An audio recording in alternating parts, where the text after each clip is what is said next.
Welkom bij deze technische handleiding over de PS5. Wij zijn Kelatos Informática, specialisten in technische reparaties. Wij halen je apparaat thuis op, voeren een gratis diagnose uit en sturen je een offerte voor de reparatie. Geen telefoontjes, geen verplaatsingen. We zijn gevestigd aan Calle Joaquin Maria Lopez 26, Madrid. Handig, transparant en professioneel. Link in de beschrijving. Heb je problemen met je PS5 joystick? Misschien reageert hij niet goed tijdens het gamen.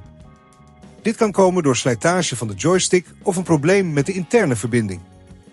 Als je dit probleem negeert, kan het je gameervaring flink verstoren en zelfs leiden tot verdere schade. Voor deze reparatie heb je een kleine kruiskopschroevendraaier nodig, een plat schroevendraaier, een setje pincetten en een nieuwe joystick. Zorg ervoor dat je ook een antistatische armband draagt om je apparatuur te beschermen. Om te beginnen, zorg ervoor dat je PS5 volledig is uitgeschakeld en losgekoppeld van de stroom. Gebruik de kruiskopschroevendraaier om de schroeven aan de achterkant van de joystick los te draaien. Wees voorzichtig en zet de schroeven op een veilige plek. Gebruik de platschroevendraaier om voorzichtig de behuizing van de joystick los te maken. Wees voorzichtig om geen interne onderdelen te beschadigen. Zodra de behuizing open is, zoek je de joystick-module. Deze module is vaak een probleem als de joystick niet goed werkt. Ontkoppel de kabels die aan de joystick-module zijn verbonden. Zorg ervoor dat je dit voorzichtig doet om schade aan de contacten te voorkomen. Verwijder de joystick-module door de schroeven los te draaien die deze op zijn plaats houden. Nu kun je de nieuwe joystick-module plaatsen. Bevestig deze met de schroeven en sluit de kabels weer aan.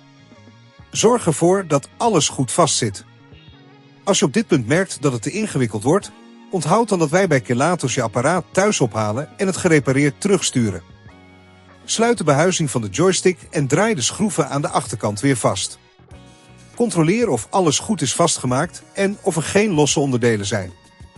Sluit de PS5 aan en test de joystick om te zien of alles goed werkt. Om ervoor te zorgen dat je joystick in de toekomst goed blijft functioneren, is het belangrijk om voorzichtig om te gaan met de joystick en deze regelmatig schoon te maken.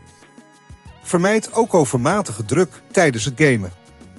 Als je het risico niet wilt nemen om je apparaat te beschadigen, bij Kelatos halen wij het op, repareren het en leveren het thuis af in heel Nederland. Link in de beschrijving.